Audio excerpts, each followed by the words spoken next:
Hey there, everybody. I'm King 5 meteorologist Leah Pezzetti. And I'm meteorologist Adam Claibon. And we are coming to you live. We're going to take the next half hour and talk about the weather because we have a lot to unpack. We are officially going into first alert weather mode into this evening and actually into the end of this week. Rich Marriott extended that because we have a very active weather week ahead. So we want to unpack it all, walk you through day by day, the different types of impacts that we're facing, where, when. Make sure you're ready to go for this week. Yeah, and so obviously we're going to be talking a lot about the winter weather that's going to be happening across the mountains, but I don't want that to get your guard off if you are going to be here in the lowlands, because we are expecting to have a lot of heavy rain at times and some breezy winds as well. And actually the National Weather Service has just issued new advisories for the wind here as we get ready into our storm tomorrow. So we want to go over that for you too. Yep. Yeah, the wind is going to be a widespread wind event. And I will just say, we are going to start first alert weather mode as of tonight, right now.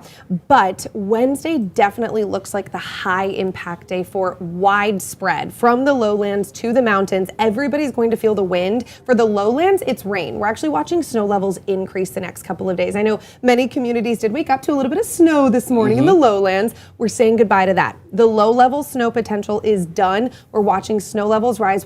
We're keeping snow in the mountains, but we are looking at a lot of snow in the mountains, and that combined with the wind is creating these blizzard conditions. Yeah, so let's go ahead and talk about that right now. We have this atmospheric river, and usually when we're talking about atmospheric rivers, we're talking about a relatively milder or warmer air mass that's going to be heading our way, and typically that would mean that a lot of our air mass would be on the warmer side. And so for our mountain passes and our resorts here, we would start to see those higher snow levels perhaps bringing more of a rain-snow mix, or maybe even just rain with the core of that atmospheric river. But I want to show you exactly where it is. You can see that's mainly tracking a little farther to the south. And with that being the case, we're going to be on the extreme northern edge of this. And with that also in place and our colder air mass that we have around, we're going to produce a lot of snow. So this is going to be great news for our low snowpack, and this will continue to head our way as we head on into the night, and through the night and into the day for tomorrow. We're expecting to see that heavy snow begin to break out yet again. And you can see first alert mode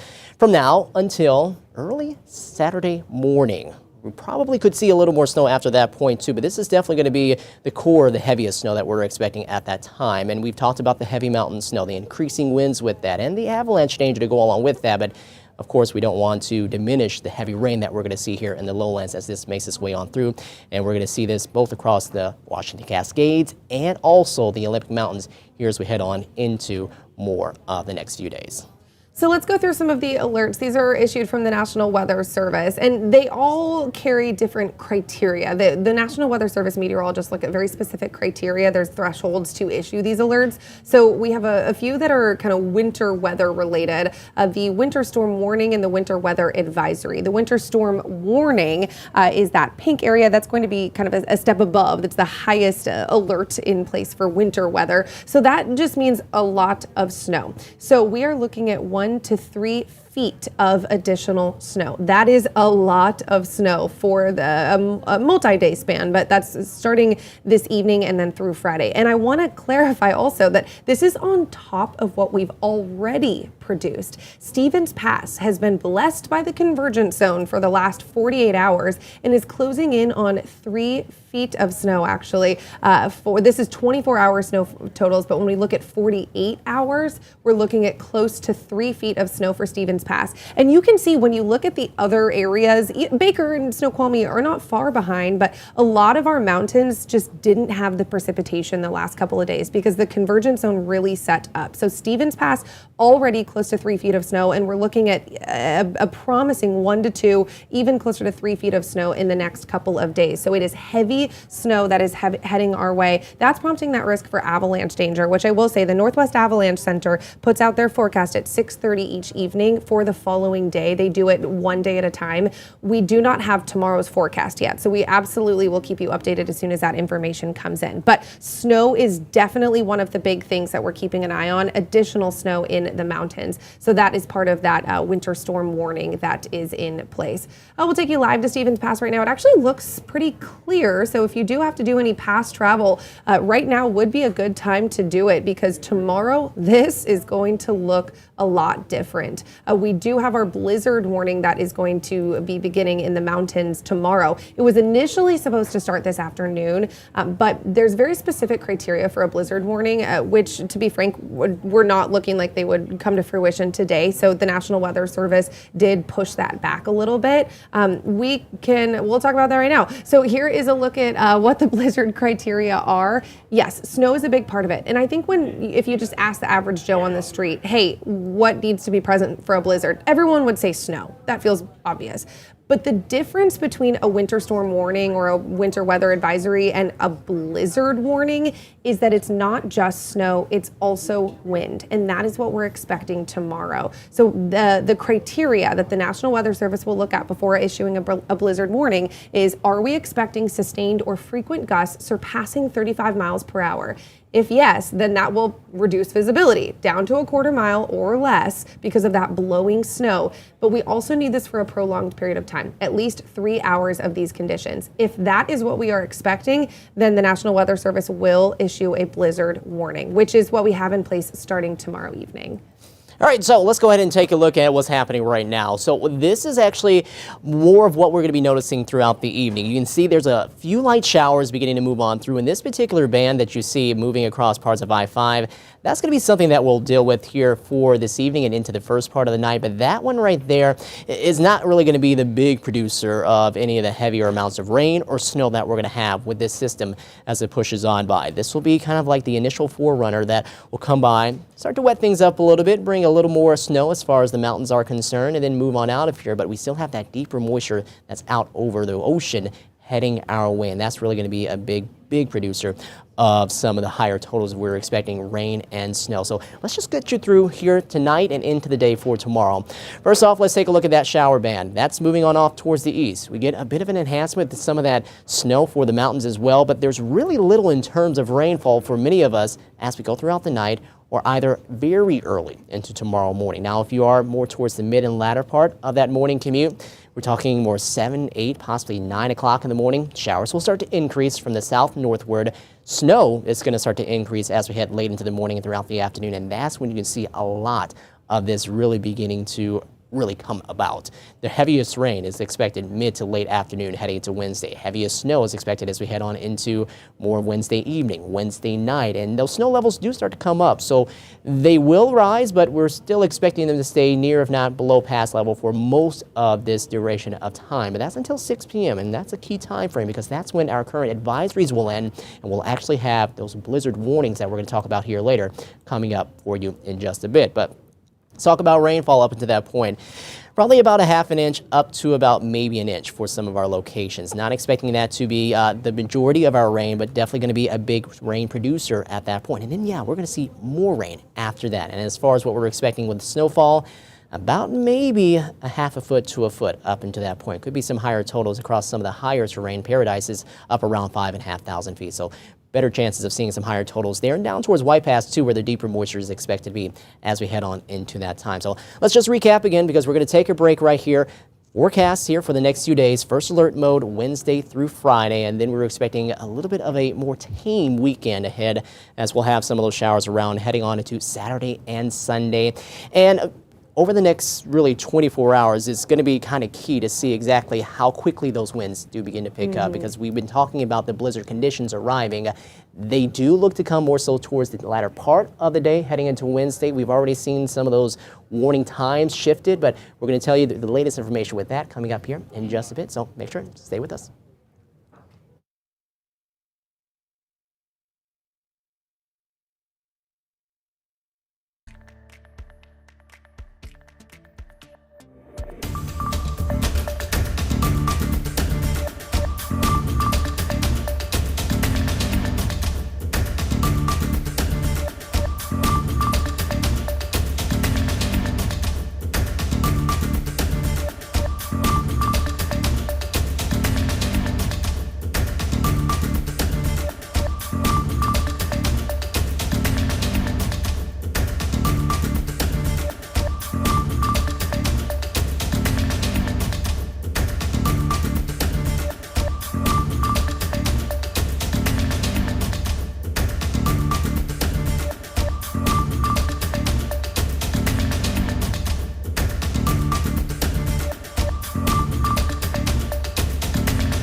Welcome back to our First Alert Weather live stream. I'm Leah Pezzetti alongside Adam Claibon, and we are here to unpack the very exciting weather that is heading our way the next couple of days. Yeah. We just walked you through the rain and the snow, but another very impactful element that is coming our way, specifically tomorrow, Wednesday, is the wind. And this is going to be a widespread wind event from the lowlands to the mountains, so everybody will be tapping into the wind. As we get closer to this event, the wind products are verifying and they're looking more promising that this will be an impactful wind event. And the National Weather Service has now issued some of those wind alerts that are in place. So we will walk you through those right now. All right, so you can see right there are wind advisories that are out for Puget Sound, all the way up, really up and down the I-5 corridor, all the way down to Lewis County, out towards the coast, and really anywhere in the lowlands. You're talking about this wind advisory that's going to be with us until, it looks like, early into Thursday morning at 6 o'clock. And we are expecting to see some of those winds sustain, generally between about 25 to 30 miles per hour. So those are not your bursts or your gusts of winds, but the gusts, those could get up closer to about 50 miles per hour. So pretty big wind gusts right there. And with that, of course, whipping around the rain, could there be power outages? They could. I don't think we're seeing that this is going to be a major disruption as far as power outages, but anytime you have winds getting up this high, you can have the possibility of that happening. So we're going to have the stronger wind gusts with us, and that's for us here across parts of western Washington. And I'm sure you see what's happening across the eastern side of the state with all that mustard color that's going on right there. And those right there are high wind warnings. So that's a high wind warning that is going to be in effect from 8 p.m. Wednesday through 11 a.m. Thursday. So just a couple hours later. So we see the Puget Sound impacts a little bit, kicking in a little bit earlier. This is just a tiny bit later, but that same time frame, that Wednesday night time frame, is going to be the problem spot that we're keeping an eye on. It's a similar situation. Those sustained winds in that 20 to 30, maybe a little bit stronger than that. So sustained winds, those are those ongoing winds, but the gusts could get up to 50, 60, even in the mountains, 75 miles per hour. But of course, this is eastern Washington that we're talking about, the Blue Mountains and over into Idaho as well. So that is also going to be a late Wednesday night event. But both are going to be seeing those peaks later on in the evening. For Puget Sound, we're looking at in that 8 to 11 p.m. window is when we would see the strongest wind. So late Wednesday night is when that is going to be kicking in. And that would be, if we were to see any impacts as far as down trees or power lines or power outages, it would likely be in that late Wednesday night time frame. But this is definitely going to have a widespread impact for everybody. This is also part of the reason we have that blizzard warning in place, is because of those blustery conditions combined with that snow. So let's take a look at that Futurecast of the wind and show you exactly when and where it's going to hit. All right, so as we head into the night, still things pretty quiet. If you're looking out your window right now, you're like, what's going on? There's no storm out there. There isn't really all that much yet, but it's on the way. We have the areas of sunshine here as we're ending off our Tuesday, but winds will be breezy, not all that too high, but they are going to be around 15, perhaps as high as 25 miles per hour in a few spots, adding a bit more of that chill to the air. So that's what you'll have to prepare for tonight. Then early tomorrow morning, they even get it kind of lighter, down to about 10 to 15 miles per hour. But throughout the course of the day on Wednesday, you can see that purple color and that shading just off of the coast. Well, that's part of this atmospheric river, and that's with some of the deepest moisture as we head into the afternoon arriving, helping to produce a lot more of the heavy rain, the heavy mountain snow. We're going to see those gusts picking up closer to 40 miles per hour early into the afternoon out along the coast. For those of us around Puget Sound, I would say early evening, 5, 6, 7 o'clock, and you'll continue to deal with that here as we head on into the first part of the night. And then you can see the overnight hours. This is early into Thursday morning, just after midnight. And we're noticing some of those gusts now across some of the passes here. Stevens Pass, Snoqualmie Pass, and White Pass. They're getting up over that 35 mile per hour threshold that we talked to you just a bit earlier about. So, and that's why we are keeping an eye out and concerned about lower visibilities with the snow that's going to be coming in, whipping that all around, which that's why we have these blizzard warnings that are out for you, starting at 6 p.m. tomorrow and lasting until 5 o'clock heading into Thursday morning. Now, it's going to be within that window that we have kind of the both combined. The strongest of the winds expected and a lot of this heavy snow that's going to be around for us at the same time, too. And only within this window is where we're going to be talking about between about 1 to 2 feet of snow. Outside of there, yes, we're still going to see more snow, but this is going to be the key period for us with this storm as it comes on through, along with some of those gusts that are going to be up to or maybe even exceed 40 miles per hour at times, reducing some of our visibilities here across the area. So definitely a good thing to keep in mind for any past travel. Wednesday, starting in the afternoon into Thursday morning, I would not try to travel any of our passes. It's going to be windy, it's going to be snowing, and as we have just discussed, we'll have low visibility on the passes. So do not travel the passes Wednesday evening if you do not have to. One more time, that criteria for blizzard conditions, it's not just about the snow, it's also about those strong winds surpassing 35 miles per hour, for a long period of time that reduces visibility down to 1/4 mile or less. So it's really overnight Wednesday night that we would advise you to avoid the passes. And something kind of interesting here is looking at how rare these are. As we've said, it's not just the snow, it's the wind also. So specific criteria. Technically, the National Weather Service Seattle office has only issued 7 of these ever, and 4 of those have been in about the last 2 years. So the first one was in 2006, then 2008, then 2012. We then took about a 10, even close to 12-year lull. The first one after that more than 10-year break was issued in January of 2024. We had 2 the calendar year of 2024, 1 December of 2025. You might remember that about 4 months ago. And now this one in 2026 marks 4 in about a 2-year span. We actually just got off the phone with the National Weather Service. I said, I'm curious, why is it that we're seeing more frequency here?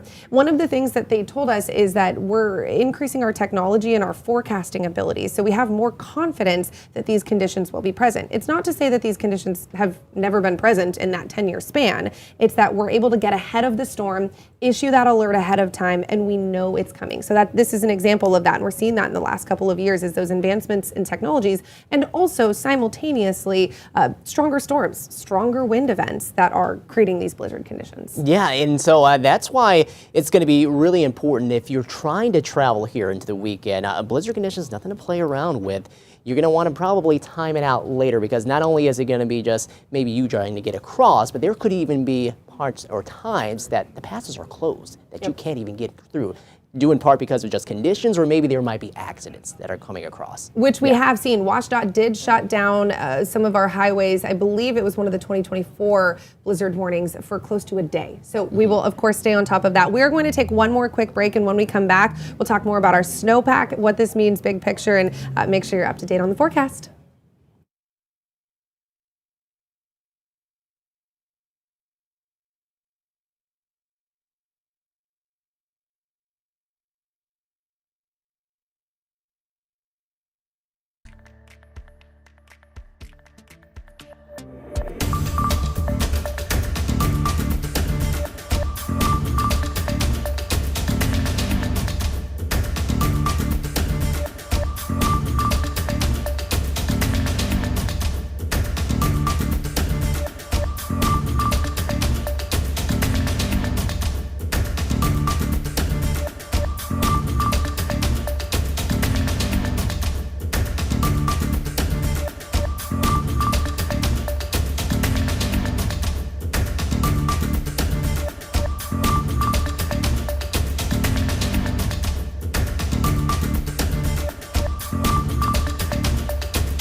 Welcome back. We continue our coverage of this first alert weather day, or days, I should say, multiple days. We're continuing this on through Friday as we continue to track back-to-back days of impactful weather. It's the mountain snow, it's the low-level rain, it's the gusty wind. One thing we'll also talk about, Adam and I were just talking about the impacts as far as past travel is concerned. I know we have many ambitious people in the region who love to ski and snowboard and are just so excited to see that we're finally getting significant snow in the mountains. This is what we have continuously said we need, and it is coming to fruition. So it is a great thing to see. I know everyone's excited to get up there. Please, Wednesday is not your day, especially for those backcountry enthusiasts, especially around Stevens Pass. It is not safe to go up to the backcountry tomorrow for Stevens Pass. Just give it a couple days because of how much snow is falling and how much snow is expected to continue to fall. So just keep that in mind. But also when we talk big picture as far as our snowpack is concerned, this is a welcome sight. We, for most of this winter season, have sat in the 30 to 40, maybe 50% of normal as far as our snow water equivalent is concerned. So with these multiple days of multiple feet of snow, we are expecting that to change. So that'll be fun to watch in the next couple days as we see that map change. It will be really great. Now, we talked about what's going to be happening basically Wednesday into early Thursday morning, and we still have another system behind that, and we're going to pile up more snow even behind that as well. And so there are winter storm watches that have been issued for that here late this week. Which basically means we're keeping an eye on this. We may upgrade it later on. It's just kind of we're keeping an eye on this. Right, yeah. So it means that we probably see the conditions prime for some heavy snow again. That's going to be around later into the week, and we want to give you an update on that. Now, the winter storm watches will include all of the Olympics, all of the Cascades yet again. Could you see some of these maybe transitioned over to an advisory? Yeah, maybe a winter storm warning, perhaps that as well. Either way, we're talking about multiple additional feet of snow that are going to be ahead for us as we go later on into that time. So let's kind of show that for you. Wide picture of what's going to be happening. So this is Wednesday's storm as it makes its way on through. You see for a brief while too, as this is coming on by, that our snow levels are actually beginning to get up, and we're on such a very fine line of between seeing snow and no snow for our mountains, because down into Oregon, it's going to be a little of anything really for them. They might see a little snow initially, but then it switches over to rain as that atmospheric river will bring in the warmer, milder air for them. For us, you can see it shrink for a little while heading into early Thursday morning, and then it comes right back again, and we continue to put down more of that heavy snow across our mountains. But again, we keep it going into Thursday afternoon. This is Thursday night at 7 p.m. We'll see that more so into Thursday night and into early Friday, and we'll keep that going even into Friday afternoon and eventually into Friday evening and Friday night. Into the weekend, there are more chances, but a lot of the deep moisture at that point will be gone, so we're not talking about as high amounts of snow ahead as we head on into that point in time. But just check out some of these totals right here. They're going to pile up. They are. We're talking 2, 3, possibly 4 feet of additional snow from now until Friday into the evening. And so when we talk about the low snowpack, when we talk about how we can really use this snow across the area, this is going to be great news for that. Also wanted to mention, though, at the same time, you're going to have different layering of our snowpack. And so, as Leah was mentioning before, the avalanche concern is going to be with us as we head on later throughout the week and into the upcoming weekend. So you might want to rush and get out there and get on the slopes. I'm sure a lot of those locations will be safe, but it's those backcountry areas that you're going to want to be really careful of. Yeah. And the Northwest Avalanche Center does put out an avalanche forecast every single day. They do short-term forecasts, so they put it together right now. They're probably putting together the forecast for tomorrow. They publish it at 6:30 each evening for the next day, and they do a really good job of showing the different levels of our lower elevation mountains, mid and high. Each mountain they do a forecast for. So we do not have the forecast for tomorrow yet. That will get released at 6:30 p.m. But just based off of what we know and educated guesses, avalanche risk will be high, especially for backcountry, especially for those higher elevation regions. So just definitely something you want to keep in mind, and we'll continue to keep an eye on that and let people know when that forecast comes out, what it looks like. Yeah. All right, so let's recap. We got the 7-8 coming up for you. We're in first alert mode here from pretty much now until Friday and really until early Saturday morning, as the last few of those snow showers will be making their way through the mountains. Some additional snow for the mountains and some additional rain still around for the weekend, but a lot of this will begin to work its way on out of here, and we'll see things quiet down at least a little bit. And you can see some of the milder air that will be with us heading on into next work week, with highs bouncing back into the mid-50s. Now, we do expect, as we go throughout these next few days, to see a lot of active weather. And so the timing of all this, again, I think you're safe if you're trying to travel here throughout the rest of today, this evening, or maybe early tomorrow morning across the passes. Tomorrow morning, yeah, should be okay. It's tomorrow afternoon and tomorrow evening that we're really going to see that strong wind pick up, that heavy precipitation move in for the lowlands in the form of rain, for the mountains in the form of snow. So yeah, tomorrow afternoon and evening is really the time frame that we're keeping an eye on. Another thing to take note of, if we show that 7-day forecast one more time, you can see, look at the lows. I really want to point that out, because the last couple of mornings our lows have been around freezing, and that's when we've been on the cusp of keeping an eye on lower elevation snow. We are saying goodbye to that. So yes, we are talking about snow the next couple of days, but we expect it to stay isolated to the mountains. We are not looking at low-level snow potential moving forward. You really can't compare what we've seen the last 48 hours to what we're expecting the next 72 because of the temperature difference. Where it was much colder the last couple of days, and we're warming things up enough to keep that snow in the mountains. Our snow levels are really going to be rising here as we move forward. So that's one of the things that is kind of nice, I guess. We don't have to necessarily worry about impacts for low-level snow potential. We'll keep it where it should be in the mountains for our snowpack. But the rain and the wind will be the big impacts for the lowlands, especially Wednesday afternoon and evening. Yeah, so those are going to be our high impact times mid to late tomorrow and heading into early Thursday morning.